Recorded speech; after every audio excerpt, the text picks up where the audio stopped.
We're recording. Peener, pumpkin eater.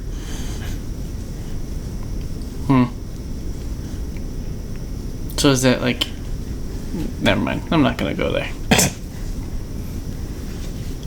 Coward. Yeah, I know.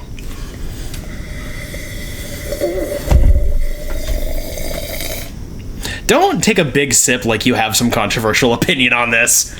On peanut or pumpkin eating? Yes. Oh. We both know where your review is going. Okay. You're being strange. You're being strange. Hello, I'm the special one. Welcome back to Gaming Bros. It's been a long day. Especially made long by the long-ass movie we just watched. But we'll talk about it later.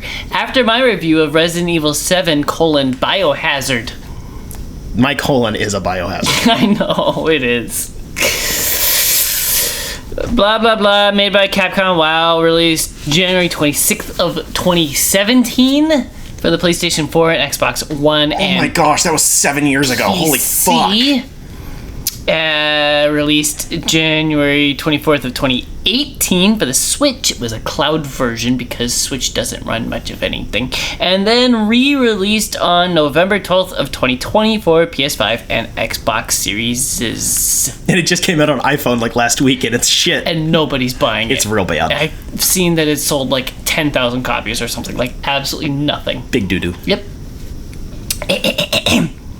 The story starts out with Ethan Winters getting an email from his wife. It has two videos. One of them, she's like, oh my gosh, I'm so happy with what I'm doing. I can't wait to come home and be with you. Ooh. And then the next one is like, oh God, I hate it here. My life is miserable. Don't ever come help me. Just leave me to die.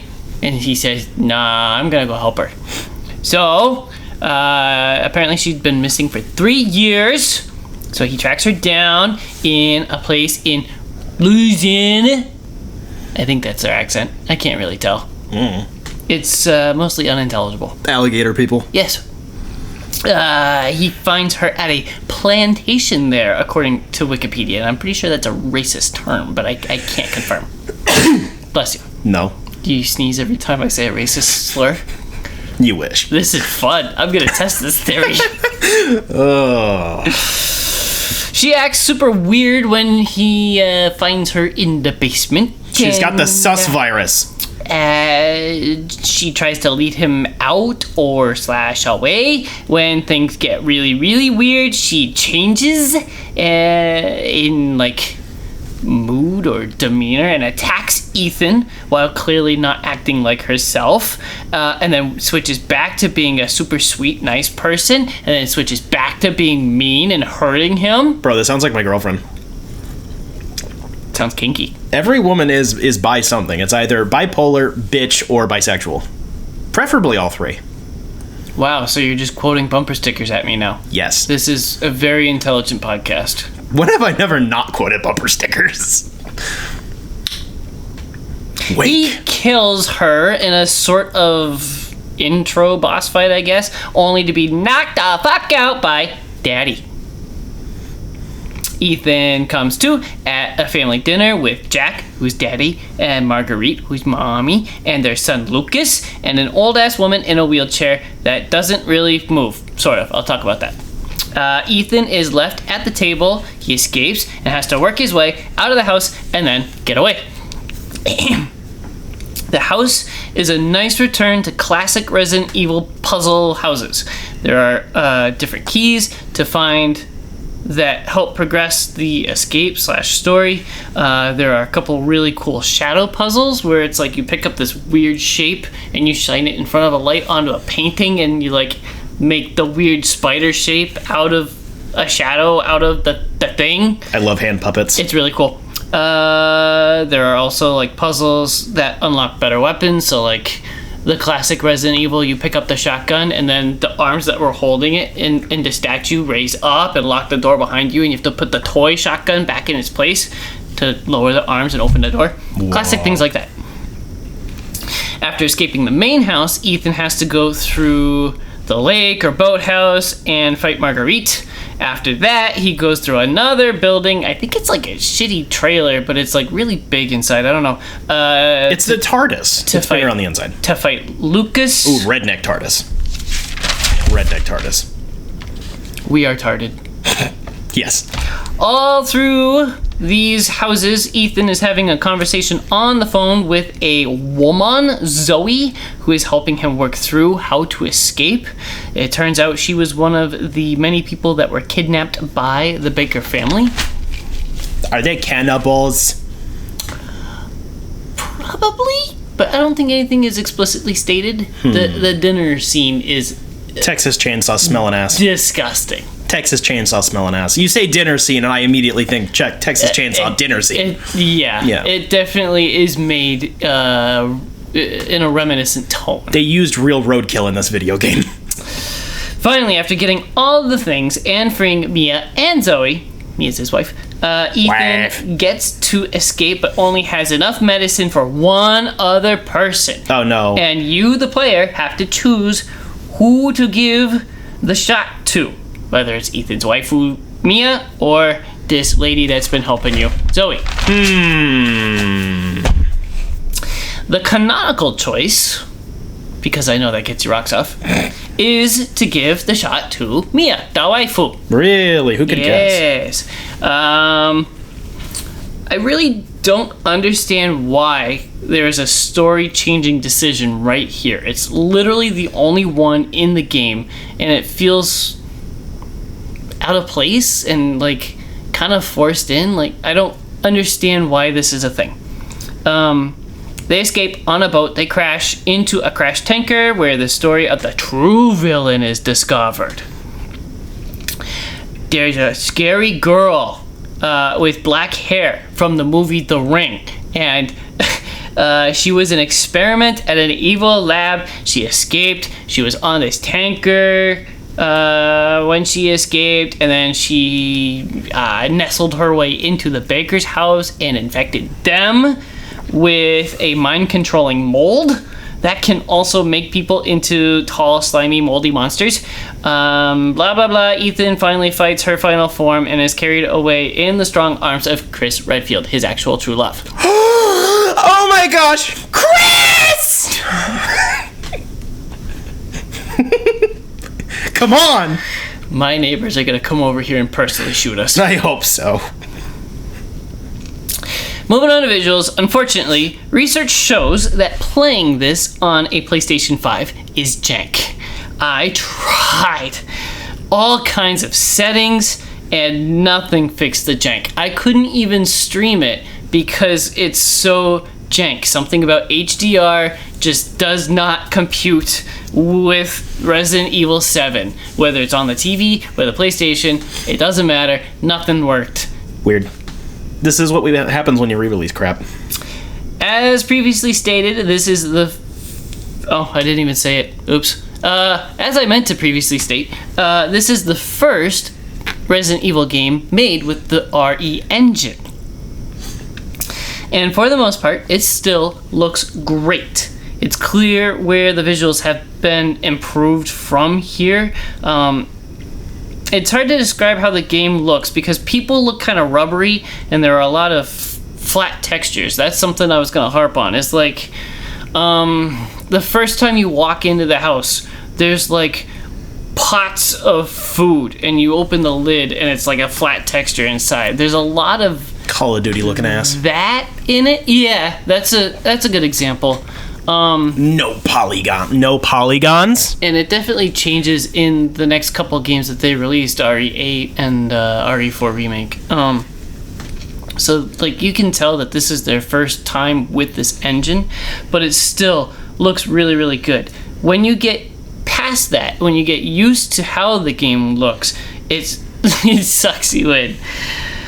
Something I noticed, it's not a complaint, this game is very dark. You kind of have to / want to play it in the dark. Ethan has a flashlight, but that flashlight lagged, for lack of a better term, behind whenever I turned the camera. I kind of like this choice. It's kind of like turning in real life and having your wrist follow your eyes, and holy shit, it adds to the tension in the game. I jump scared myself several times just by turning around quickly and realizing, oh, that's a chair behind me. Man, that pile of clothes in the corner is looking real spooky. The gore in this game is some of the gnarliest stuff I've seen in video games. The opening fight with Mia, she stabs a screwdriver through Ethan's hand into the wall, like sticking it there. By the time he frees his hand, she started a chainsaw, which she uses to cut his hand off, like mid-forearm. Oh, is that when you put the magic goop on it and then you just stick your hand back on? You literally cure it with one medical juice. Love that. Yeah, it's very funny. That was my introduction to Resident Evil. I was like, what the fuck? He just reattached his hand with medical juice. Hey man, super glue does wonders. Later, a dude's head is split in half with a shovel. Ethan gets some dental work done for free with the point of a sharp kitchen knife, and it's freaking gross. I like that the gore, while really nasty, is still used sparingly in this game. It's not a common thing in the story that you get numb to. Moving on to sound design. Is it crunchy? Perfect? Crunchy is good. Question mark? The mold monsters are super squishy. Guns go bang. Whoa. The voice acting is incredible. There are lines delivered so well. I remembered how they sounded despite not playing this game for several years. In Marguerite's boss fight, I think it's like halfway through the fight, she's transformed into a weird, gross monster, kind of. She still kind of looks like Marguerite, but she's got like that demonic rasp to her voice. It's like taking over, and halfway through the fight, when you inflict enough damage to change her into her next form, she growls, "That fucking hurt!" And it's like ingrained in my brain, just how she says it. It's so good. Okay. And there are other lines like that, but that one sticks out the most. Even when nothing is happening, the house makes so much noise. Pipes rattle, floorboards are creaking, distant doors just slam. Even when you're trying to just take a breather in a clearly safe room, you're being chased by monsters, you run in the safe room, the monsters despawn, and you're like, and you still hear like, bang, a door slam like 2 rooms down. Like, what the fuck? You didn't play this in VR this time around. I've never played this in VR, and I never will. He's too scary. Like, I would pay to watch that. You stand still and you just hear floorboards creaking like above you, and it's just like, oh, what's out there? You're trying to just take that breather, and you're still on edge because the sounds are entering your ear holes. It's good. I love ear holes. Moving on to gameplay. I don't even know where to start or what to talk about. I was low-key running out of steam writing this review last night, but it's got so much of what... This laid the groundwork for what I liked about Resident Evil 2 Remake, and I guess the things that I liked about Resident Evil 3, the few things, and 4 Remake, like... It's using the RE engine. I love this engine. It looks so good. It runs really well. It sounds good. Like, they finally locked in on how to make a really good horror game. It just... nothing compares, honestly. I tried Evil Within a couple of times, and I just can't do it. No, it's not good design. It's stinky. I tried actually reviewing it on the show one time, and it's just like, I can't play it. It doesn't control well. It doesn't look good. I love the house. I love the you need the crow key to get in the crow door, or the snake key to get in the snake door. I love that that returns. I love also that it's smaller than the RE1 house. It's really small, actually. It's smaller than the police station in Resident Evil 2. There's a lot less backtracking. It's pretty straightforward, to be honest. But it's still fun to be like, oh shit, I have the snake key. I can go to the snake door now and unlock whatever's behind there. And it's fun to have that reward of remembering that I can go back to a previous area now that I have this key. It's also easier to track progression and be like, finally, I have the snake key. I can progress the story because that's where the next part of the story is. It's a lot easier to keep track of. I fucking hate the basement because there are so many spooky, tanky, mold, goo monsters down there, and I get lost often. It still looks good though. It's good. You know, there's another basement in another horror game that I quite enjoyed. Is it the sex dungeon in your girlfriend's house? That's a better answer.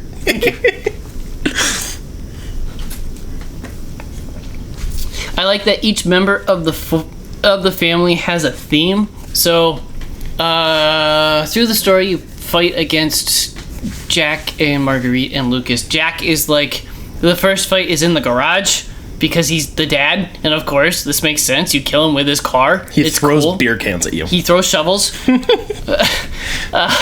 next fight is in the basement, I guess, and he's coming at you with like these hedge trimmers, and you have to kill him with a chainsaw. Like, it's the most dad-coded thing. Marguerite and the lake house or boathouse or whatever it is like bug themed. You pick up eventually a flamethrower and you just kill all these spiders and like big ass bugs that I wholeheartedly believe exist in Louisiana. You cannot convince me otherwise. They probably do in Australia. They're like least 4 feet wide and they kill you in one bite. And yeah, I believe that these are real things in Louisiana, and that's why I'll never go there. I'm never going south of like North Carolina ever. South of DC's pushing it. Yeah. That's already a swamp. That's a hellhole. Yeah. Never find a more wretched hive of scum and villainy. Something. I almost fucked that up. That was close. Yeah, I wouldn't go to Louisiana, but I'd definitely go to Tatooine. Ooh. But anyway. I don't like sand. Lucas is a shithead, and he's all about games and traps and stuff. He's got like... It's Home Alone. Kind of. Like, cartoony Batman villain mousetrap games that he's got set up. There's one that you actually have to go into, and you play it a couple of times. You play it in a memory so that you know how to beat it as Ethan and escape it, but you are like trying to put a candle on a birthday cake, but it's actually a bomb and it explodes and it burns you dead. So that's kind of cool. There's actually a trophy to beat it in like less than 4 minutes or something, and I meant to do that this Epic playthrough, prank Batman. and I forgot. But yeah, he has all kinds of trip mines all around that you have to avoid or shoot and explode, and you're like getting chased by monsters, and it's like you're running and you're trying to keep an eye out for trip mines, and then you actually hit one and you just die in front of the monsters. It's done better than Resident Evil 4 Fight Me. I ain't picking no fights with you. I want to live.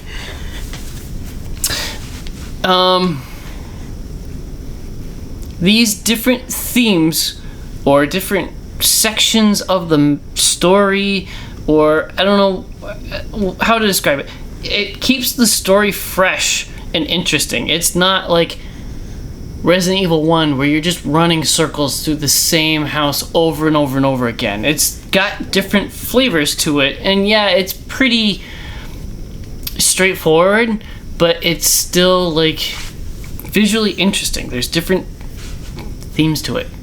Do they have different colored candles For the different sections?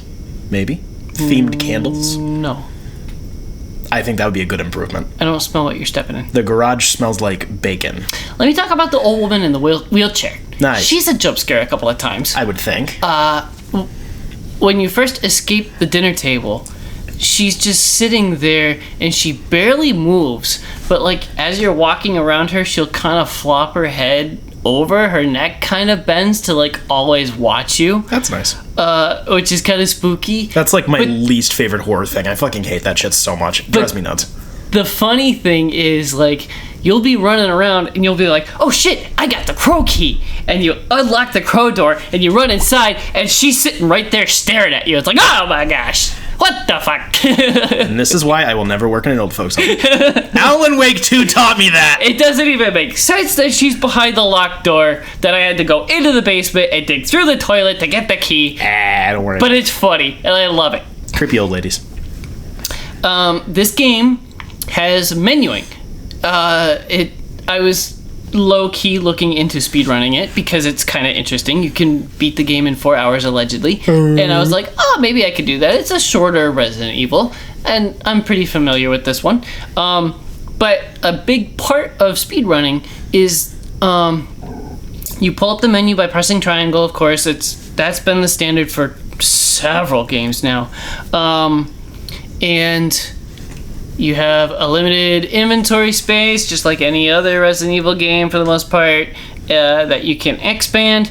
But whatever you leave the cursor on when you close the menu keeps the cursor there. You don't have to open it and then flick through over to what you're getting at. You can flick through while you're running long hallways or riding the elevator or whatever. In those brief downtime moments, you can menu and then close it and then open it when you get to the door that you need the certain key for or whatever. And it's like, it's quick, it's reactive, it's really cool, and I really, really like that. I like speed. Yeah, it's like the smallest detail, but it's really cool. It really adds to the speedrunning community, and I kind of like that. It's like when you found out that you could reload a gun in Resident Evil 5 by dropping ammo on it. Yeah. Yeah. Yeah, just those little things of like Capcom actually tipping their hat to the speedrunners and being like, here's a little treat for you. It's cool. Can I throw a car battery in the ocean as a treat? Or like even is it Halo or is it Doom? That you can reload the gun by swapping guns. And, yeah, I think Doom does it too. Maybe. Doom is wacky, man. I didn't like that key items didn't have the little checky mark saying that you could leave it in the storage space or drop it when you've opened all of the specific doors or whatever with it. Maybe I didn't open all the doors with a single item. I kind of doubt that. But like Resident Evil 2 Remake says, you can drop the spade key now. You've opened all the spade doors. And that's really helpful for limited inventory space. Healing items are bound to the right bumper or R1. And that was an interesting choice. You didn't have to open the menu up and use the healing item in your inventory. Like, again, menuing, like most other Resident Evil games, you could just hit the quick heal me right the frig now button, and it does. It takes a little bit of time. There's not iframes, but it takes time to whip out the healing item and dump it all over your arm. But it's quicker than most other Resident Evil games. But do you have the weed spray? It's juice this time, it's not spray. That's nasty bong water. Yeah. You gotta bring back the spray, man. In closing, this game still scares me. And this was my third playthrough. It has the secret sauce. Despite having a pinch of jank. So like, I didn't talk about, right in the opening, Ethan crashes his car and says, this is where my wife is. And I turned around and there's like this bush with branches and leaves, and it's freaking glowing. It had the wrong light source on it. I don't know. That was like... No, this is an obscure biblical reference, That was my base for trying to change all of the settings. The brightness on my TV, the HDR on my TV. Alright, put that back. The brightness in-game, the HDR in-game. Like, nothing. I couldn't get that stupid fucking bush to look right. And there were a couple other things. I noticed it was mostly, like, outside in the sunlight. And I'm glad they fixed that in later games. So maybe it's just, I don't know. It could be the compatibility thing. It could just be how this game is. It doesn't matter, though. Like, most of the game looks really, really good. This was my first Resident Evil game. Yeah, it's all been downhill from here, folks. This is kind of a comfort play for me. You are a freak. It's awesome how it still gets me to react the same way I did the first time I played it through it. I played it in about 6 hours this time. Admittedly, it is a little short, with a heavy emphasis on being, I'm familiar with how this game works and where most of the things are. Like I said, there's a trophy for beating it in less than 4 hours, and there's no way I'll be able to do that unless I repeatedly run it for like 3 months, and I'm not going to do that. You should, though. I got this game in 2018 for $15 or $20, and it's worth every penny. I will definitely play through this game. Damn, it dropped again. It dropped that low a year after release? I think so. Wow. I'll definitely play this game again someday. Wow. I like it a lot. I will pay you $500 to play it in VR and let me watch you. Okay. Fuck. I will take your $500. Fuck, I'm gonna have to use the $500 to pay for the PSVR. Fuck. Regret. You know what I regret doing? Watching Need for Speed? Yep. That is something you can do in less than 4 hours, but... Only in 2 hours and 10 minutes. You really don't want to. Nope. So the Need for Speed series is kind of notorious for having basically no story and being very, let's say, the Call of Duty of driving games, I think is a good way to put it. Very over-the-top, retarded, and kind of busted, but everybody still plays them. Yeah. Something like that. They're quirky, they're cartoony. Yeah. They're arcadey. So they just had to make up a story whole cloth. And to be fair, the kind of vague outline of the story kind of smells like Need for Speed. It's very stupid. Yeah. And I like it, but then the movie kind of randomly takes itself way too seriously, and that doesn't work, and then they'll drop like a fart joke. And then it's way more on point. It's just not interesting, more than anything else. I have a note that I wrote down while watching this movie. It says, dramatic acting equals 1,000-yard stare. True.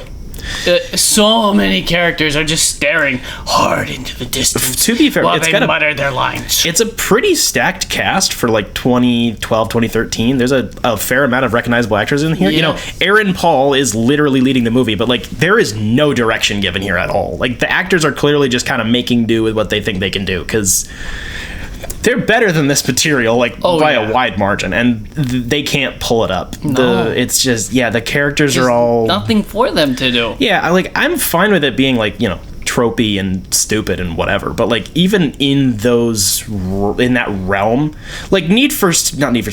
Fast and Furious is stupid and tropey. The earlier ones, anyways. Stupid and tropey, and everyone falls into a cliche, but also they're still entertaining. This was boring.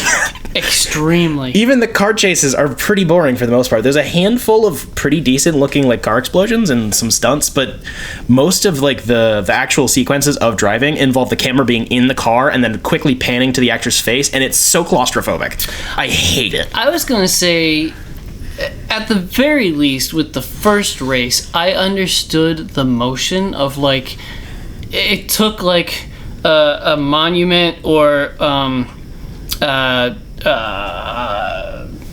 marker and let you understand which way the cars are going, and then that they rounded a corner and then passed a different way in front of that marker. It was a really good portrayal of where the turns are and how they're doing after making so many turns, the roads they're taking or the layout of the track or whatever. It's a shame the rest of the movie doesn't work like that. I didn't understand how they knew which roads to turn down. There was clearly a map in front of somebody on the sidelines, but it wasn't in front of the people actually racing, and that part didn't make any sense. No.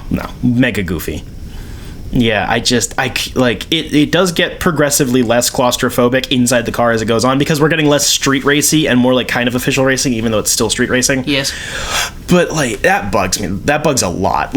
I have watched a decent amount of car movies. I'm not a car guy. I'm a different type of gay. Thank you. But I'm not acting like I could do this. But also, I don't want to watch, like, 50% of the race, I don't think should be the reaction of the character to what they're doing. Right. Like, you should include that, no shit. But when you have people driving, like, specifically recognizable cars and, you know, everything's all color-coded and whatnot, you really don't need to show what the actor's reaction, because that's even pulling more weight for the actor. Like, then you have to shoot stuff on, like, a moving soundstage or whatever to get the actor's reaction, and then you have to try to time that with the stunt drivers doing the, like, overhead and, like, drone shots, and that's got to be a fucking nightmare.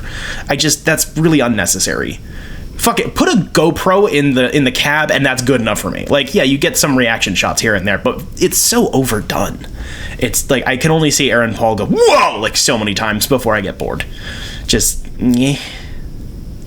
Do you have any other notes? Because I have one more. What is it?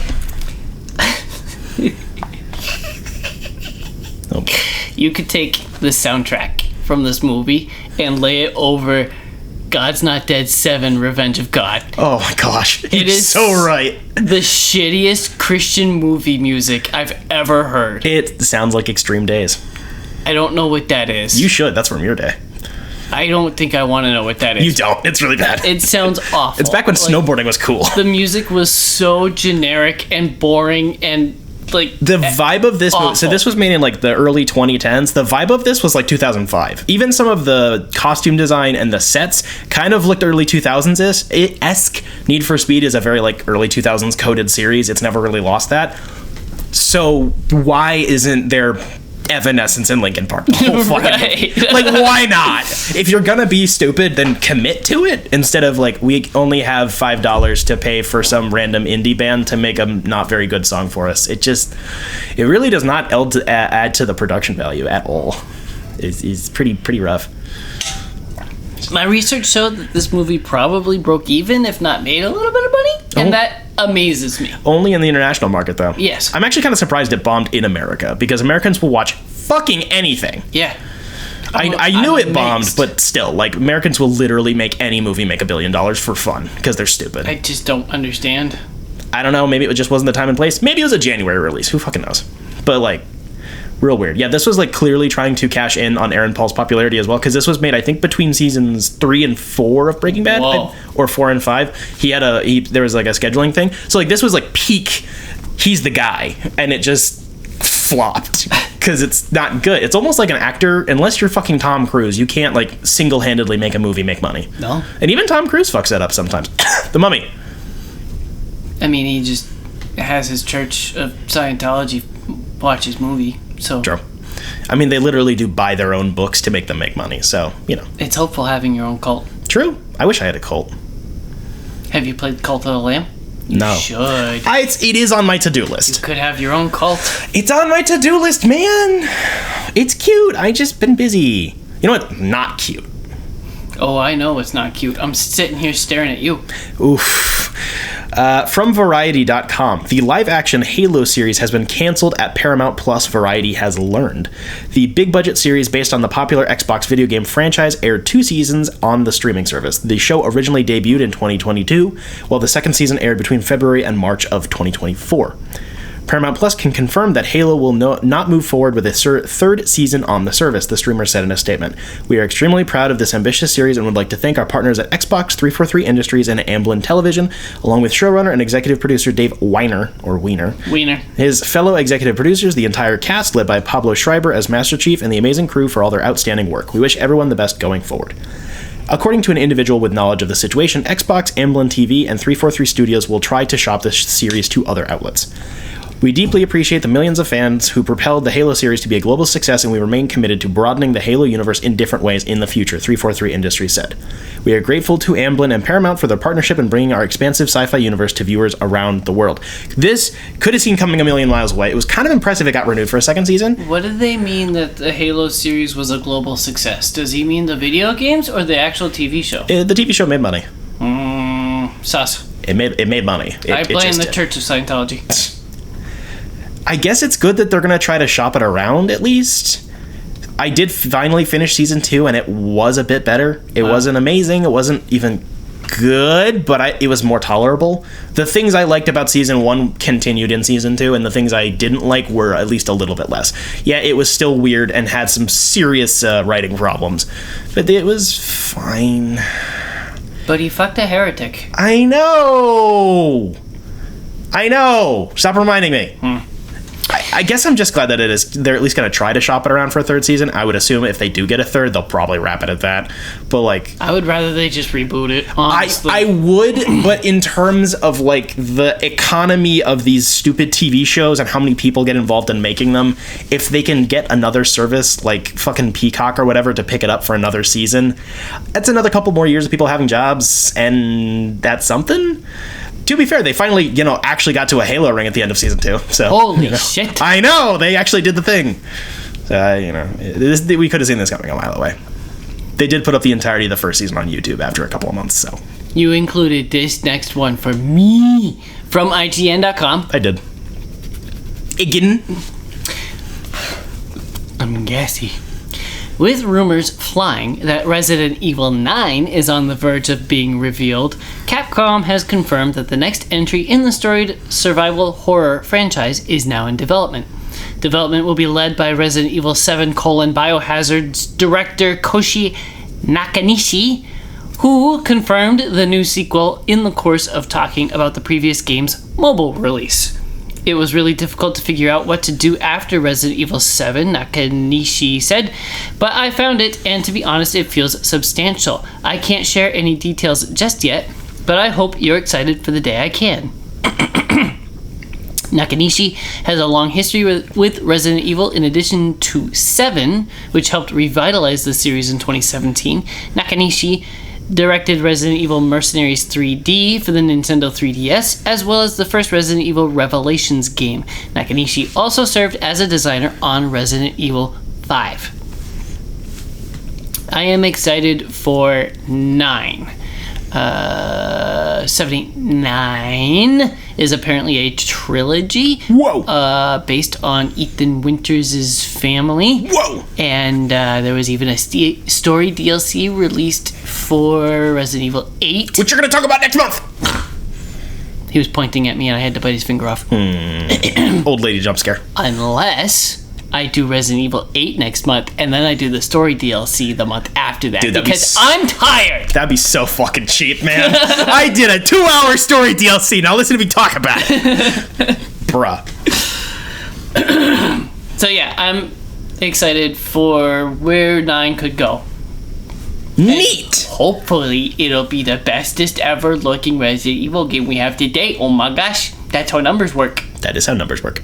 I'm smart. Yes, you are. From comicbook.com, last year's Teenage Mutant Ninja Turtles Mutant Mayhem proved to be a hugely successful take on the Heroes in a Half Shell. Players will soon get a chance to revisit the world of that film in a brand new video game called Teenage Mutant Ninja Turtles Mutants Unleashed. Holy shit. A lot of words. Images and details about the game were shown off earlier this year, but publisher Outright Games has now revealed a gameplay trailer as well as a release date of October 18th. The new game takes place after the movie's events, and the trailer features some returning foes, including Rocksteady and Leatherhead. There will also be some new faces, and these designs were handled by Woodrow White, who served as lead character designer on Mutant Mayhem.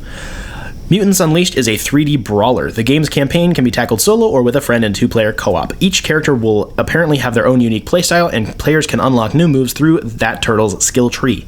Levels will feature a dynamic night and day cycle. You fucking nerds, why'd you put it backwards? Because they're turtles and they're nocturnal. And players will be able to explore the game's New York-based locations by grinding on rails with skateboards. It looks dope as fuck. The gameplay trailer looks super fucking good. I'm hyped for it, but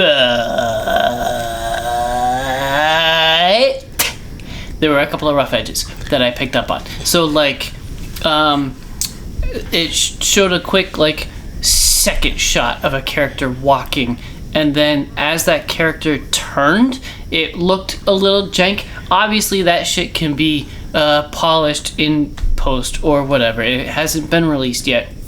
For a reason, they're still working on it. I get that. But some of the animations were a little jank. Yeah, that was it. The rest of it looks really, really good. I'm excited for this. This is like... okay, so playing a 2.5D Turtles beat 'em up was like my introduction to video games, period. Yep. Almost all of them are at least good, and most of them have been fucking amazing. This is like the most classic game on the planet, just in like... you have to have one around. It's like every, computer needs to have pinball installed, which I hear they don't do anymore. But like, it's like having Pac-Man be available on the digital marketplace for any console. You just have to have it. So you need to, every couple of years, have a new Turtle game released, and it needs to be like a 2.5D scrolling beat 'em up. It's interesting to me that the animation style was really, really close to the movie. It wasn't downplayed or downgraded very much for the video game. It looked pretty similar. Yeah, it's clearly different, but it's close. When I initially heard about this, I actually thought that they would do. So we have the sequel TV series, which they're doing in a similar but different, like 2D animation style that copies a lot of the mannerisms, but is obviously a lot cheaper, which looks fucking amazing for me, anyways. I actually thought that they would do that and just make it a proper 2D game, because that would just be a lot easier to do. But it's cool that they're, I guess, up to the challenge and they have people involved. I'm really excited for the skateboard yeah part. Like, give me a little sprinkle of Tony Hawk in my Turtles game. Go. Oh my gosh, that's gotta be awesome. I'm really glad that they're cashing in on this. Like, normally I'd be very cynical about that, but the fact that movie and the subsequent material after it and what they're continuing to do actually seems to be of a pretty decent, like, consistent quality is really cool. It doesn't seem like they're rushing anything super hard. We know we're getting another movie. We have the in-between TV show, which will be a very different TV show because they're in school. What the fuck? And then, like, a video game. And, like, I don't know. It's really nice having, like, a really good, like, unifying Turtles thing, because the last show was kind of divisive. The Bay movies were pretty divisive and bad. And then even the 2012 show kind of lost a lot of its luster by the end of it. Like, it's nice that this is, like, in movies and games, and there's probably going to be comics, and the comics are getting rebooted right now anyways. And, like, there's I don't know. I think that's neat. It's cool. From PCGamer.com. Star Wars! Star Wars: Bounty Hunter originally released in 2002 for the PlayStation 2 and GameCube, and it's finally coming to PC. Coming. I like that sentence a lot. That's really funny. Aspire Media announced today that an updated version of the game is set to arrive on August 1st. 2002 was the year of Attack of the Clones, the film that made an instant Star Wars star of Jango Fett, father to Boba, and prime clone of the Grand Army of the Republic. Star Wars fans just can't get enough of the Fett fam. Appropriately, Star Wars: Bounty Hunter follows his adventures in the time before Attack of the Clones, and actually sets up the events that lead to his genetic template being used to create a clone army. Reviews from back in the day cited on Moby Games seem middling. It sounds like a perfectly serviceable third-person shooter whose deeper merit depends largely on how much of a Star Wars fan you are. Whoa. Personally, Spencer and I have never seen a Star Wars movie ever. Nope. Trust us. That presumably hasn't changed, although 20-plus years of nostalgia may make players of the new version a little more forgiving. If nothing else, it at least promises to look better thanks to, quote, visual enhancements, improved environmental textures, new dynamic lighting effects, and a new flashlight tool, end quote, that will illuminate areas of the game that were a little too dark in the original. AI? No. There's also a nice little Easter egg that ties back to the original release. As explained on the PlayStation blog, Star Wars Bounty Hunter contained a low-resolution message written in Arabesh, a common Star Wars language. Quote, cash in all bounties to play as Boba. The message was real, but the feature was never implemented. The updated version of the game finally gets the job done. After completing the campaign, a newly added Boba Fett skin will unlock for future playthroughs. I'm gonna come. Aspire's recent track record has some Star Wars fans a little apprehensive about this one. The studio did a great job with Tomb Raider 1 through 3 remastered, but the Star Wars Battlefront Classic Collection was an absolute dog shit garbage fire. I'm ad-libbing a little bit. Aspire was also reportedly pulled off the KOTOR remake in 2022 after showing off a vertical slice demo to Lucasfilm and Sony executives that, to put it mildly, got them fired. Did not go well. To be fair, like, every studio working on that game has been fired. True. That thing is never gonna happen. No. I'm kind of excited for this. I've never played that one. I've seen a lot of YouTube videos, and I'm like, that looks jank as fuck, but kind of cool. And with it coming to PC with like newer features, I'm hoping that they polish a little bit of the jank out. Maybe, hopefully, please. And yeah, this could be like a cool first playthrough of a 22-year-old game. I agree. I also have not played it. It's been on my Amazon to buy list for ages, and I just never get around to it. Because I've seen the GameCube version around, and I'm like, yeah, I'll get to that eventually, maybe. Yeah. But no, especially if this is released, at like a $30, $40 price tag, that's... I'll wait for reviews to make sure it's not burning pile of dog shit garbage can. Yeah. So, neat. Yes. I like guns and Star Wars guns. Despite never having seen a Star Wars movie. No, I've never seen a Star Wars movie. I've only watched the TV shows. That'd be rough, man. That one season made by the Samurai Jack guy? Yeah. That's the only season you've seen? Dude, if I could only have that as my only Star Wars influence, I would be a happier man. I don't even know that there's a whole movie trilogy. Just Tarkovsky's 2003 series, and I would be the happiest boy. From PCGamer.com, developers at Bethesda Game Studios have elected to unionize with the Communication Workers of America, a national labor organization that also worked with Activision Blizzard employees on collective bargaining efforts. Unlike some game industry unions whose membership is isolated to QA departments, ZeniMax QA workers unionized last year, for instance, this is a wall-to-wall union, says the CWA, and was formed by votes from 241 artists, engineers, programmers, and designers across 3 offices. It's the first of its kind at a Microsoft-owned studio. Bethesda Game Studios, which was spun off from publisher Bethesda Softworks, is the company most people are referring to when they say Bethesda. The Todd Howard-led Stinky Doo-Doo Man, don't like him, developer of the modern Fallout and Elder Scrolls game Stinky Doo-Doo, don't like those. Listen, you released Skyrim for your toaster, okay? You want to play Skyrim on your toaster, don't you? As well as last year's Starfield, also Stinky Doo-Doo. Microsoft acquired ZeniMax Media in 2021, a purchase which included not just the 2 Bethesdas, but also a number of 2 other subsidiary studios such as id Software. Earlier this year, Microsoft shuttered 4 of those studios, including Arcane Austin, Stinky Doo-Doo, we liked them, and Tango Gameworks. I don't know about them. They're good, actually. That's cool. We like Tango Gameworks. Okay, in the run-up to Microsoft's other huge recent acquisition, its purchase of Activision Blizzard, the tech giant strategically positioned itself as union-friendly. In this instance, it doesn't appear to have put up a fight. Rare. The CWA says that Microsoft has already recognized the union. The next step will be for Microsoft and the union members to agree on a contract which may or may not go as smoothly. As a democratic organization, we seek to empower the collective... Wait. Go back to the Tango Gameworks thing? What is happening with them? They were already closed. Yeah, okay. That's what I thought. Yeah, they closed last year. That's the one that made Hi-Fi Rush. Oh, it's that one! Yeah, that one.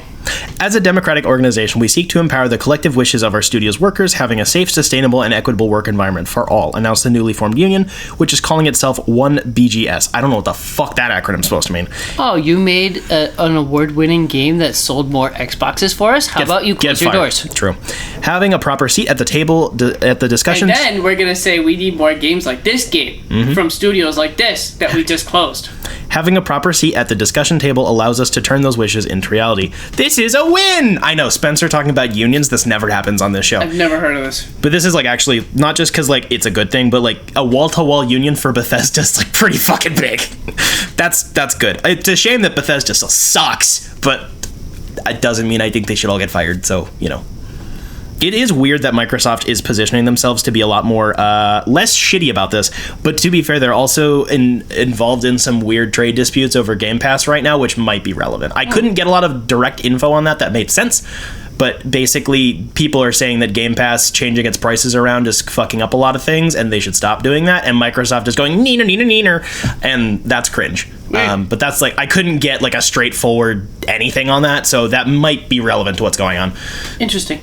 Yay, good for Bethesda. Can you make a good game next, please? Probably not. They're still using the same 25-year-old game engine. No. Please fire Tom Howard, please. Yes. He's the only... He will be fine. He already has $10 billion. Please get rid of him. Make more Doom. I have to get all of the Weekly Planet references out of the way. Resident Evil 9 is going to be my Snake Eyes. I will never review it. Fuck you. That'd be so funny. And also, this next And last topic is my one bit of news. Yes, you contributed to this. Sometimes that happens. And I'm glad that it wasn't even on your radar because you still refuse to play this game because you are big, stinky, poo-poo-doo-doo head. Well, to be fair, this is a good jumping on point for me, so fuck you.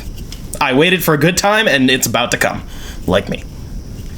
From PCGamer.com, 1047 Games announced that Splitgate 2, quote, designed from the ground up in Unreal Engine 5, end quote, is set to arrive in 2025. Splitgate is most simply described as Halo with portals. Holy fuck. Along with the usual array of first-person shooter firepower, every player in the game is also equipped with a portal gun that works pretty much the same as the one in Portal? Portal. Whoa. And Portal 2. Where Portal 3, Valve? Right next to Half-Life 3. Right next to... Gaben sits on them every night. Right next to Team Fortress 3. Oh, that'll never happen. That's the least likely of the three. Right next to CS3. Wait. Didn't we get a third CSGO? I don't know. Not CSGO, whatever. Do Counter-Strike sequels even count? They're like the same game. I don't know. That is a Call of Duty ass. We updated it and it's the same. Yes. Anyways, gamble on our skins. We said when we first tried... We, as in PCGamer.com, when we first tried the game in 2018, that the ability to unexpectedly pop through walls and floors in the middle of high-velocity combat is disorienting. And Jacob, say, get good scrub. But it also turned out to be really good. In the years following its 2019 release, Splitgate earned a very positive user rating across more than 111,000 reviews on Steam's. My 111th birthday! Yes. Yeah. In 2022, developer 1047 said it was time to move on to something new, and here it is. Splitgate 2. Oh! It's gonna make $10 more billion. Which looks a lot like Splitgate. This article is jank. Is this a secret Overwatch reference? It's still a free-to-play 4v4 shooter, but significantly expanded, including the addition of 3 unique factions, each with their own distinct style of play. The original Splitgate's development was ambitious but scrappy. The game was created from a dorm room, and the massive success and community it earned surpassed our wildest dreams. 1047 Games co-founder and CEO Ian Proulx said, stupid fucking French adding X's where they don't belong. Proulx. Like, what do you even... Are you telling me it's Proulx? Hey man, he's Canadian, don't blame him. Ugh! It's diet French at that point. It's diet sugar-free zero French. You see, it's sugar-free. We just put an ass ton of cancerous sugar substitute in it instead. Yo, I like cancer. Don't diss cancer like that. Cancer made Breaking Bad happen, okay? This time around, Splitgate 2 has been designed from the ground up in Unreal Engine 5 to deliver the AAA FPS experience our fans deserve. This is a revolutionary step forward, blah, blah, blah, blah, blah, blah, blah. I like Splitgate very much, and I've been telling Spencer ever since it wasn't even called Splitgate. It was, oh man, I just saw the name of it the other day, and I was like, Wormhole Wars, I think, was what it was called. And I was like, holy shit, you need to play this. It's got Halo guns and Portal guns. It's cool. They have a bunk bat in it. It's a one-hit kill. Why didn't you tell me this earlier? This is a revelation. It is hilarious killing people with the bunk bat in one hit. It's great. I guess I'm downloading it tomorrow. They have cosmetics that you can pay for, but they also have cosmetics that unlock when you're making sick 360 no-scope kills. Like, there's daily bounties, there's weekly bounties, and it all adds up slowly, obviously, because it's free-to-play. It's a not awful free-to-play system, and it's a fun fucking game. I'm so excited for this. See, now that I know that it's coming, now I have a deadline, because I will wait until Splitgate 2 comes out, and it's better. So now I have a release window. You hope it'll be better. I don't know about this faction thing. I'm a little bit tentative about it. I want to believe my actual catchphrase of my life. That's pretty true. It seems like it's just, I don't know, kind of like X-Defiant, where it's like everything is balanced or trying to be balanced, but like you have a shield bro and you have an offensive frisbee throwing bro and you have a fire guy. Like, I'm hoping that's the extent of this faction thing, but that's like my biggest concern with Splitgate 2. I saw that they are going to have a lot less portal walls. You can't just portal anywhere, like in Portal. You have to shoot the wall that are acceptable for portals. And that Splitgate 2 is going to have a lot less of those. But it also looked like one of the factions can just throw a fucking portal anywhere and portal from anywhere. So I would think the OG Splitgate players that are used to portaling with guns are probably going to choose that faction and mess up a lot of noobs because it can be disorienting if you don't know the map. But I'm really excited for this. Splitgate is so good. I'm mostly just waiting because then it means it'll most likely have a lot stronger infrastructure. This has been my biggest thing with like not hype as an empty hype, but like this X-Defiant Helldivers 2, where it's like, even if I really like the gameplay, or at least I think I will, holy fuck, do the servers have problems. And like, that's a given when it's a free-to-play game and it's made from a dorm room, but now that they have money and Unreal Engine 5, I'm hoping that it'll be a lot more stable. That'd be nice. I don't have, if I'm gonna fucking play something on my PC and be completely out of my league, I need it to be stable at least. I can't handle being like... I think it's on Xbox too, my guy. I don't know, man. I'm pretty sure Splitgate 2 is gonna be. Yeah, I know, now it will be. This for like years was my, I'm gonna pop a CD on Spotify and just chill and try to kill some things. Meaning it replaced Destiny. Yes. It actually it cohabitated with Destiny for a while. Oof. You slut. Which is saying a lot. You slut. Because Destiny was the love of my life for a minute. That is like the biggest stain on your moral character for like the rest of your life. No. I met you. That's fair. Hey, I can't say much better. Mine's Assassin's Creed and The Walking Dead. So, like, we're talking shades of shit here. But at least I say mine, and I'm like, at least some people know that sometimes they were good. Nobody really ever thought Destiny was very good, you know? I have to be morally indignatious. Is that the correct? No, indignant. Yes, I have to be indignant about it. Neener. While you're being indignant, talk about your topic. So I play Call of Duty. As I'm making fun of you for playing shit FPS games. What are you, 13? Yes, I am. Actually, I'm 23! Do you want my social security number? No, just your IP address. That's fair. I played Modern Warfare 3, the 2022 reboot-ish version, which was originally designed as a DLC expansion for Modern Warfare 2, which came out in 21, I believe. So I talked about that a couple of months ago. No, was that a couple? No, that was like a year ago, actually. Holy fuck, it's been a while. Anyways, I talked about that. So the campaign continues on the story from Modern Warfare 2, which I seem to be in the minority on actually liking a good bit. It had a lot of technical problems, but in terms of its story structure and characters, I quite liked it. It wasn't mind-blowing, but the internet seemed to fucking hate it, and I kind of liked it, so whatever.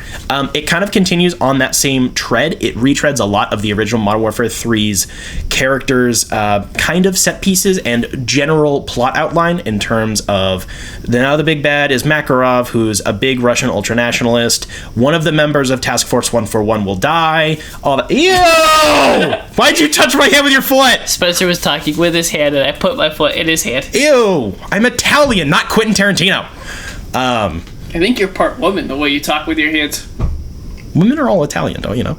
No. If they're not Jewish, they're Italian. Or Latin. That too. Fuck. It's another... Latina mommy. No, you do. I know I do. Yeah, so the campaign follows Task Force 141 trying to defeat a underground Russian ultranationalist who some of the members of the squad have beef with from way back in the day, which we get flashbacks of and we get to play as. it's actually a very straightforward campaign. Unlike 2, where despite the fact that the whole thing was about the missiles, it was actually kind of complicated in terms of like logistics. This one's pretty straightforward. There's some double crossery, backstabbery stuff, but it's pretty, we need to get this thing. Oh no, they got the thing. We should have a flashback here. And then, oh no, we need to go to the place to get the thing. And then we got the thing. And then turns out the thing was fake or whatever. You get the point. It's a pretty straightforward Call of Duty campaign. The characters were a lot better this time around than Modern Warfare 2, aka the love of my life, Farah Kareem, is actually a character in this one.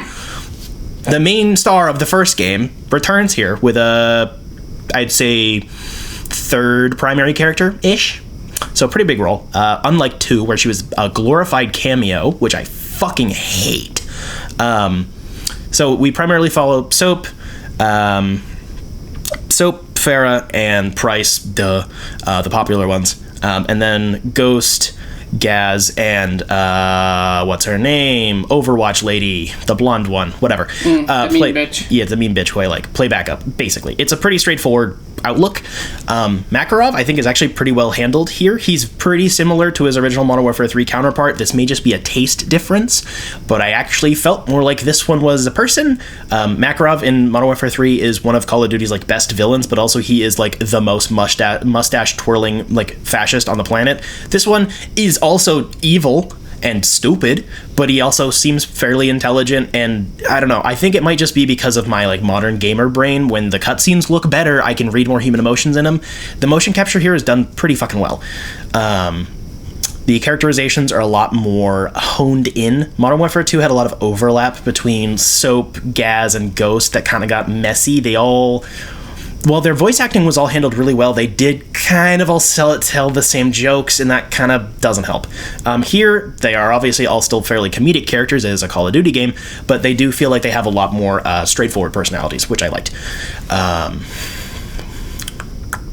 Also, Farah, mommy, Senator Newman. So that's cool. Story, pretty good. It also follows up on the plot threads from Modern Warfare 2 of Shepard, being a big asshole and betraying Task Force 141 and Shadow Company, all that stuff, which is actually kind of a twist in this game. You didn't expect that. And then they're like, whoa, actually these guys are involved. Which turns out was teased during not like the open beta, but they basically released, during Modern Warfare 2's, follow-up live service cycle, they released a couple of raid missions that kind of teased where the third game would go. I didn't play those. That's neat. I wish they were in this game, because there are a couple of lines where I was like, I don't have context for this, and it's like, oh, it's part of the live service missions. Why isn't that in the main story? That's kind of dumb. So that is still frustrating, because both 1 and 2 had that, where they'll continue the story for like another 10% in the live service, co-op missions or whatever, which I don't mind in theory. It just, there's a lot of the character introductions or reintroductions or recanonizations that they do in those that make the story a little bit more confusing. So I had to visit the wiki a couple times, which is annoying. It's not a huge problem. It just made me confused. It's been a problem with the whole Modern Warfare series. It's like, yeah, because every time I log into it, it's got a new cinematic, and I have no idea what is actually happening because I haven't followed the live service bullshit. Yeah. It is frustrating. I do think it is less frustrating this time around than in the second one. I don't know if that's because I've gotten used to it or if it's just better here. I don't know. I just didn't mind it as much. This campaign felt a lot more complete. It is still very fucking short. It's like 6 hours. So around the same as Modern Warfare 2 and Modern Warfare. I have a thing here, which I'm going to put a pin in for my conclusion. I think, not just because Modern Warfare 3 was designed to be a DLC, so they should have sold it as a DLC. I think if you put Modern Warfare 2 and Modern Warfare 3 together, the whole package, not just the stories, but the whole package, that would be a banger game. I'm going to come back to that.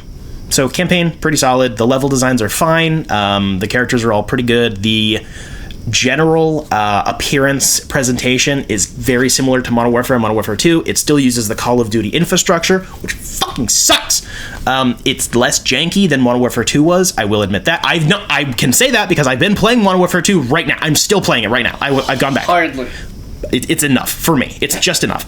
I've been going back to replay Modern Warfare 2 because I wanted to get up to prestige level before I uninstall it. And it is definitely less janky. It's a lot smoother. It does still crash very often if you're in the Call of Duty hub, if you're flipping between games and stuff. It happens all the time. And it's still a god ugly interface, but it does work a little bit better this time around. It's just really not ideal. And I think after Black Ops 6, which is going to be this year's game, I think that they need to like redo this whole, if they're going to do the infrastructure thing, which I don't like, I think it's a bad idea, but if they're going to keep doing it, I think that they need to start from scratch, and then everything moving forward from this point on, we're going to put the next 5 games on this, and they need to design it for that instead of right after Modern Warfare 2 came out, they're like, oh, we're gonna actually add more stuff into this, and it's like, yeah, fuck you. It was really half-assed. Warzone is Warzone. Basically the same thoughts from both versions of Warzone and Warzone 2. I don't love it. I don't hate it. I didn't play very much of it, maybe 10 rounds. It is fine. It's just not really my thing. Battle Royale just isn't my thing, and I'm fine with that. It does work better than most other first-person shooter Battle Royales that I have played. Battlefield's version is garbage, for obvious reasons. I mean, Apex is probably on top. It is. I just don't like Apex, and I can't tell you why. I just don't. It doesn't jive with me. Yeah, I don't know. It's fine. It functions well enough. The infrastructure is definitely better than So it continues on Warzone 2, not like Warzone 2.0. It's not Warzone 3.0 now or whatever, but they did do a pretty big update to it. So it does seem a lot more stable, which is better. Most of the rounds I played, I was playing with my girlfriend's younger brother over Xbox Live just because that's what he wants to play, and that was all fine. It's just really not my jam. So I don't really have many thoughts on that. It's fine. It doesn't seem to detract from the package, which is better than Modern Warfare 2's. Modern Warfare 2 kind of dragged the package down. Multiplayer is broken up, like regular multiplayer is pretty well broken up into the current seasonal battle pass playlist. We have this goofy 8-bit big head mode or whatever new random update that they have going on. Those are pretty separate playlists, as well as your basic quick play. You can select the different types of matches that you want to play. So, team deathmatch, free-for-all, domination, whatever. And that all works a lot better this time around. The menus are still ugly as sin, but they do physically work faster, and that goes a long way, because holy fuck, Modern Warfare 2s were really slow. So if I have to stare at the shit for less time, I'm happier. It's pretty damn close to Modern Warfare 2 in pretty much all aspects, except it looks better. The general gist of it is that all of the weapons, maps, and skins carry over from Modern Warfare 2, again, because this was originally designed to be an expansion pack. So it carries over all of that stuff originally, but it does actually add in a lot of maps. I was pretty impressed when I actually looked at the number. Most of them don't get put in the rotation because they don't get voted on very often. But it has like 12 new maps, and that's not including the ones that they've added in the live service after launch. That's actually pretty impressive for COD. COD usually launches on the light side of maps, and especially if it's carrying over old maps and also remaking old maps, not great. They're gonna make you buy it a couple more times. Yeah. Usually. And so that's been pretty nice. So it's a maybe 1/3 new maps, 1/3 remakes of old maps, and then 1/3 carries over from Modern Warfare 2, which obviously then includes its own remakes and redo whatever. It's a decent amount of stuff. The maps are all solid. I don't have any particular standouts. I have one standout. It is mostly from Modern Warfare 2, but they did update it and it plays better in Modern Warfare 3. I don't remember the map name, but it's one that's always played at night with laser sights, and it's fucking great. The hangar one? Yeah. Yeah. That one is a lot better. The map is basically the same, but the architecture around it seems to work a lot better. How did you feel about the open world levels? I'll get to that. Ugh! Okay. I thought you were wrapping up. Nope, not yet. Progression in multiplayer, I do think, is a pretty well-polished version of what Modern Warfare and Modern Warfare 2, the new ones, did. The customization gunsmithing system is, I think, my favorite. It feels like there's a good amount of progression that goes into it, but also guns have a limited level. So you start off with like no accessories, no magazine changes, nothing, and every time you've used your weapon, you get more XP, blah, blah, blah. You can cap out a weapon at its like 20 to 25 level count and get all the accessories outside of things you have to pay for in like 5 hours of multiplayer. If you're only using the one weapon, it's not that bad. So I ended up maxing out over the course of just playing regular multiplayer, probably like 10 weapons, which is pretty cool. I'm actually very pleased with that. The customization is enough. I think it's a pick 5-ish, maybe 6. It's enough where it feels like I can actually customize my weapon, but it also doesn't mean if I jump in with iron sights and nothing else on it, it doesn't feel like the weapon's shit either. They're all pretty well balanced. Also, most of the weapons are carryovers from Modern Warfare 2, and then you have your usual half the game is limited edition, purchasable special weapons and crap, which are annoying, and they clog up the whole gunsmithing system, but they're fine. On the bright side of that, in the zombies mode, you can get a hold of those weapons, which is actually pretty fucking cool. So the zombies mode is a whole separate chunk of multiplayer. In this time around, it's an open world player cooperative experience, which is very different for Call of Duty. It's basically on a Warzone map. It's just one map. It's all of Urzikstan, so it's a butt ton of campaign and multiplayer levels that are all stitched together on one big thing. I think they might have actually made the zombies map first. Although I believe it was made by a different studio. You know, they always subdivide each Call of Duty up into a bunch of their sub-studios, but it's one huge fucking map. And you can run around with various different weapons, collecting bounties, escorting things, escorting a tank, getting data off of like drilling machines or whatever, trying to protect a server. It's pretty straightforward stuff, but it is surprisingly fun. I actually spent more time in zombies than I did in multiplayer by a lot. It's pretty janky. I wish they put more time into it. The fact that it's only one map is understandable, yet still a little disappointing. I definitely get why they'd have that limitation, because they have to then kind of break up that infrastructure for the other modes. But it does get a little old after a while, even though the map does have a bunch of different areas in terms of difficulty and like terrain. It can get a little samey. You know, it is what it is. You have your usual, pack-a-punch, resurrection, whatever sort of power-ups. You collect scrap items and batteries and comic books and whatever to sell for money. You can get upgrades, so you can get more plates for your plate vest, bigger backpacks, stuff like that. And then if you successfully exfil after a level, so every round is like 45 minutes or so.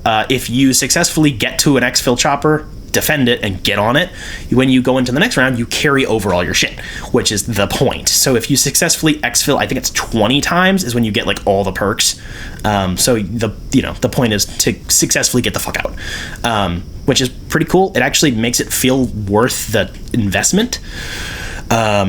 Inside of the zombies mode, there's a whole bunch of story stuff, but I don't get it. Not because of the typical zombies is too complicated, but because basically you get a mission, which is like kill 5 enemies with headshots and like loot this type of chest or whatever. And you can only do one per round or exfil. So there's a total of like 200 of them or something fucking absurd. I've only gotten through like 10 of them. Some of them are pretty specific. Some of them I just don't fully understand. Some of them are just kind of hard, which is fine. I don't know if my game is broken or something. It seems like there should be cutscenes for these, and there aren't. I don't know if it's a tech thing or if they just didn't make them, because this is where all the story is buried. There are like codex entries about these missions you can read, and there's no cutscenes. And I'm really fucking lost, because the mode includes new characters for this mode as announcers for, you should go here to get this thing, and characters from Modern Warfare. This apparently, could potentially take place a couple months after the campaign or whatever. I'd tell you, it just makes me kind of lost, like why there's even this infrastructure here about, trying to learn about the zombie plague when there doesn't really seem to be a lot of supplemental material backing it up, which is lame. The gameplay in that mode is basically an extension of Warzone, but because you're not killing a bunch of fucking 12-year-olds on Adderall and you're killing zombies and you're playing with players if you want to, or you can just fuck off on your own, it's really fucking fun.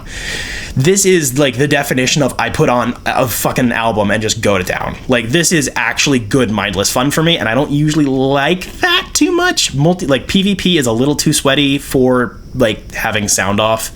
I usually need headphones for that. This, I'm pretty okay just popping on a podcast or whatever, getting caught up on YouTube videos. The sound helps, but it's not super necessary.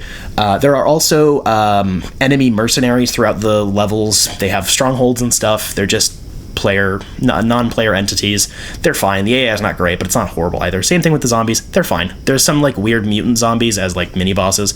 They're fine. I don't love them. I don't hate them. They're just kind of weird. They're very magic-y, and I'm not sure what's going on with that. Whatever. The cool thing that I liked is all of your progression carries over between multiplayer, zombies, and Warzone. So they worked on this in Modern Warfare 2, but I think it works a lot better here. So I can say there's a certain LMG that is a locked item. You have to either buy it, it's in a battle pass, or whatever. But if I randomly find it while playing zombies, I pick it up from a dead player, or I get it out of a mystery box, you can keep it. If you die, you'll fucking lose it, but you can keep that. And if you successfully exfil, based on how far through the story you've progressed, you can also keep limited edition items as I don't remember what they call it. Basically, it's like a save spot. You can just, it'll have a cooldown. You can't use it for another hour or whatever, but if you successfully exfil, you can save it in a spot where you can go back to for another round, which is nice. So it means that you can actually progress through all of those limited edition purchasable weapons without actually buying them, and I like that. That's strange. It's fucking cool. They don't then carry over into, like, the progression of that weapon will carry into multiplayer. You can't use it in multiplayer, but it does mean that it'll, like, fill out the progression. You'll get all the skins and all that stuff. And that really helped with this, because I played zombies, like, 3-4 times as much as I played multiplayer. Same thing with regular leveling and battle pass progression. It's the same exact system between both of them. So I hit 55, which is what prestige used to be. It's still kind of prestige. It's complicated, but whatever. So I hit like the first ceiling. So it was probably 20 hours of zombies, maybe 10 hours of multiplayer if I'm lucky. No, it's probably more like 30-10, and then about 10 in total for campaign. I jumped into this for like a hot minute, which means like not very long, and multiplayer felt like super duper sweaty. It was not easy to jump into this one. No, I needed zombies to kind of warm me up to it, and I think that helped.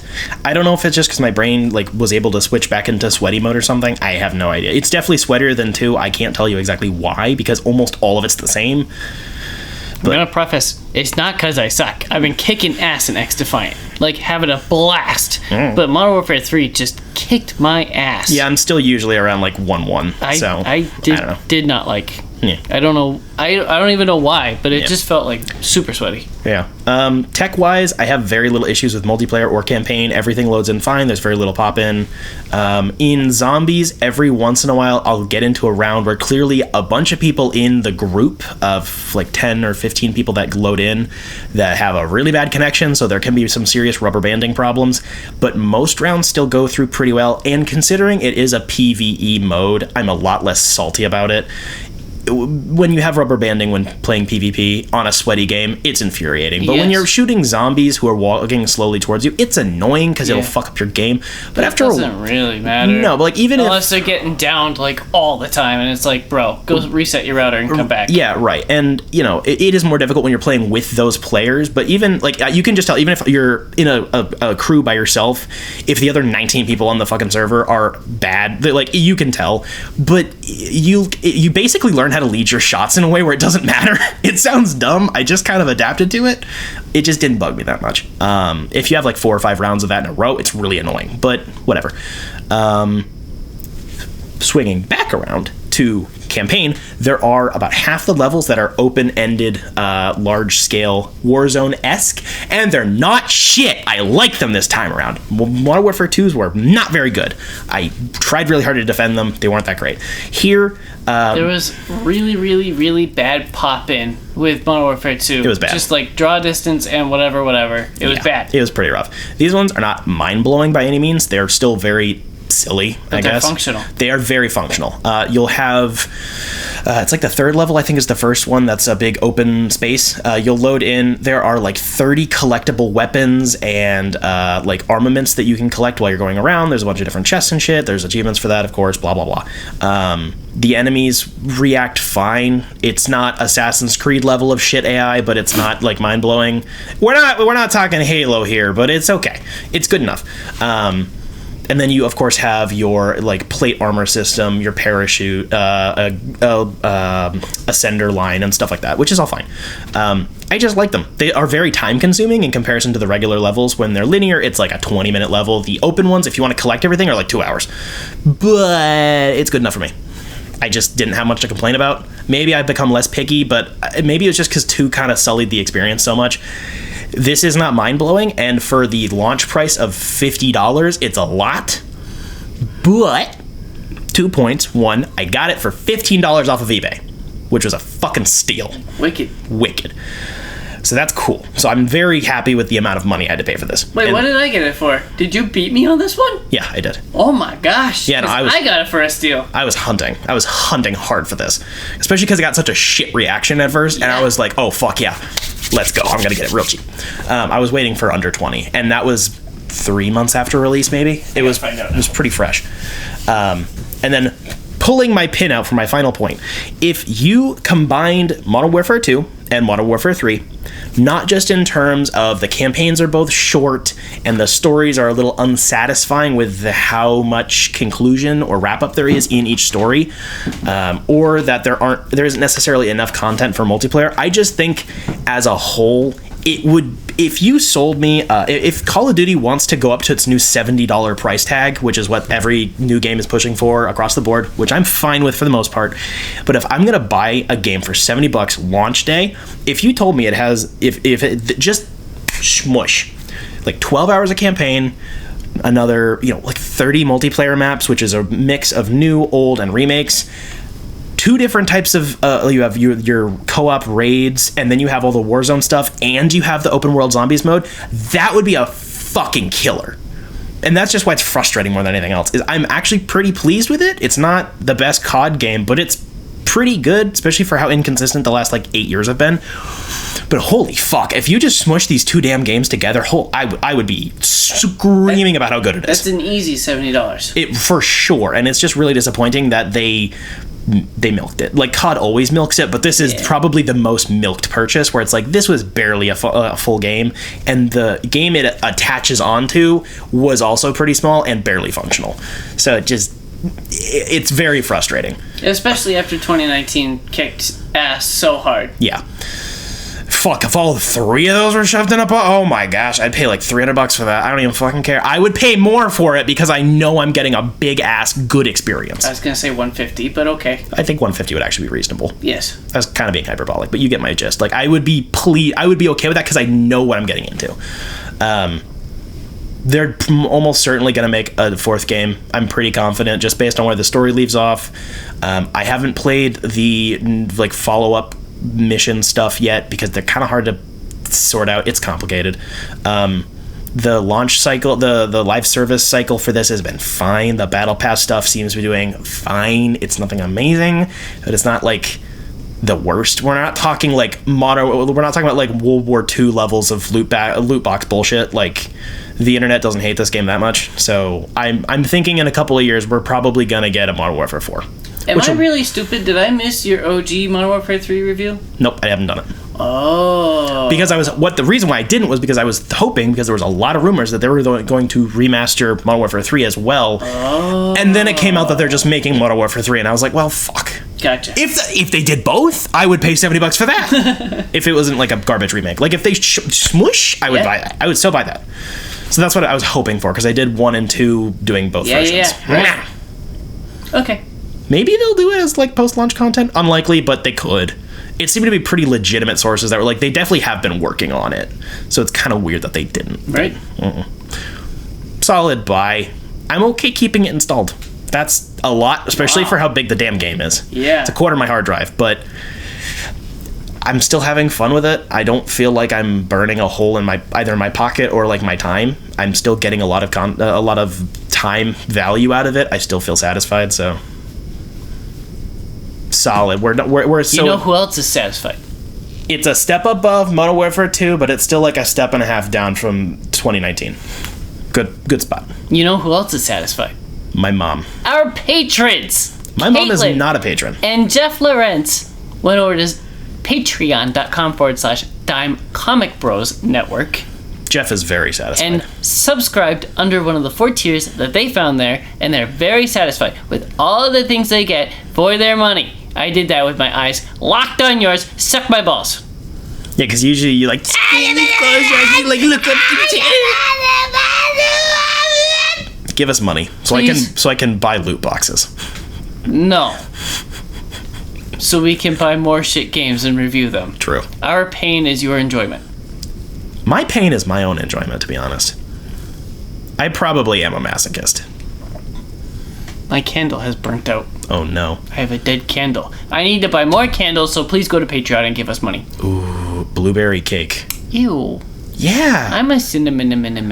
Cinnamon's pretty overdone, to be honest. I also It's usually like too strong. the hippie one that's right next to the red one. It's like sage and basil and deer farts and stuff. It's cool.